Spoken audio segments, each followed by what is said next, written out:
weekend. Plan B with Sarina Bellissimo. All you need for the weekend. The biggest stars, the biggest gossip, the biggest events, the biggest tunes. It's the weekend, baby. Your weekend fix. Spin 103.8. Brendan, welcome home and congratulations on the film. Thanks a million. Brendan, this film, people have been raving about it all over the world. What is it about it that connects with so many people? I'm not sure. People telling lies, I suppose. Everybody can identify with a good liar, don't you think? But it is a film that we can all relate to because, you know, whether it be Ireland, whether it be Australia, whether it be Canada, there's communities all over the world where there's all these great little small towns that are unfortunately being lost. Well, it's for sure it's happening. And I suppose it's part of the cycle of life in one way, and in another way you kind of say, well, do we have to lose the whole lot? It's set in a small fishing village, or what used to be a fishing village, which in Newfoundland now is under threat because they can't fish the cod. Cod was overfished, but they put a moratorium on it. That was 20 years ago. And what's happened is everybody's got old and the young people gone away, but sure, we know what that's like from here, as you say. So I guess there's some kind of acknowledgement that people understand that this is not just a fairy story, it is set in a certain amount of reality. As I said, everyone around the world has absolutely loved this, but to begin with, you weren't too sure about it. You almost passed on the role. Well, I did, because I didn't want to become sort of paddywhackery and all this kind of thing.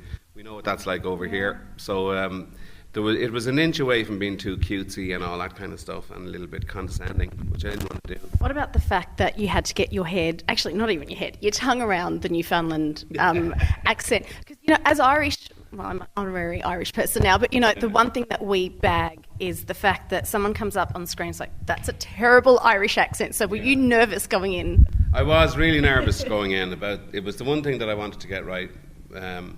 Well, you'd hope to get everything right, but it was the one thing I was really nervous about getting right, because it's such a blend of kind of Irish and North American, and then West. I mean, there's so many different accents in Newfoundland. It's incredibly easy to get it wrong, and I'm still not entirely convinced. I think that, you know, there's 138 or something different verifiable accents in Newfoundland, and I think there's 138.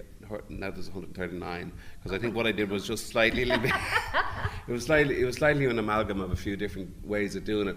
But in the end, it felt like they all came from the same place. So that's really as much as you could hope for. And at least you have the excuse. It's like, well, it's one of the 138. Go and figure out which one I'm actually doing. I know. I think there were a few. Mark Critch told me there were a few people in Newfoundland asking what part of Newfoundland that guy's from.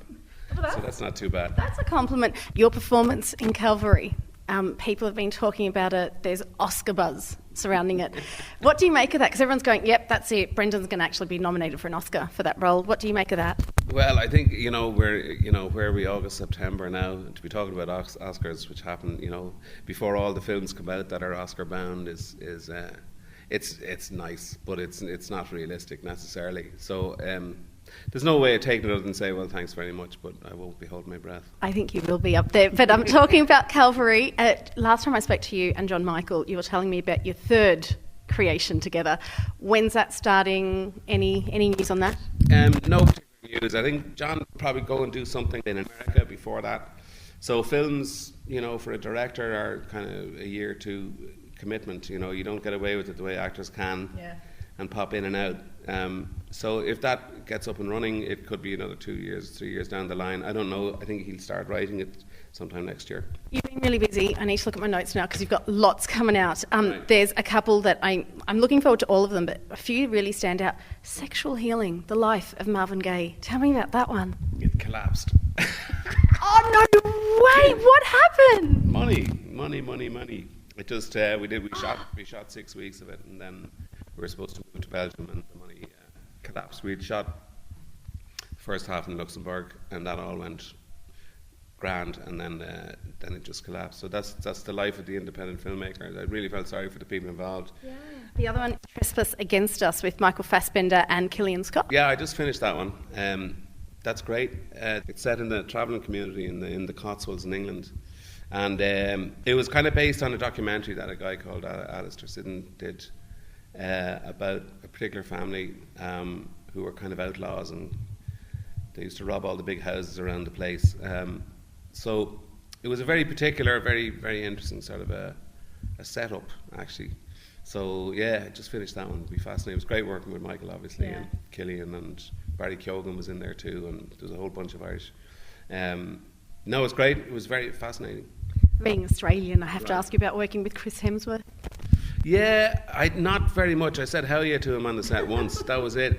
I'm playing a cabin boy. This is In the Heart of the Sea, the Ron Howard film, with Cillian Murphy. Is also on the cast, and I play a cabin boy later in life, looking back. So basically, I'm narrating the film, and we go into flashback. So all his stuff would have been on the water, and mine was in the confines of a cabin with Ben Whishaw, who was playing Herman Melville, and it was about the ship called the Essex in 1820 that was attacked by a whale, and it became the inspiration of Moby Dick. So the setup is that I'm speaking to Herman Melville, and he's trying to get me to talk about what actually happened, and then we go into flashback, and the story is played out in the movie. I think it's going to be very exciting, to be honest with you.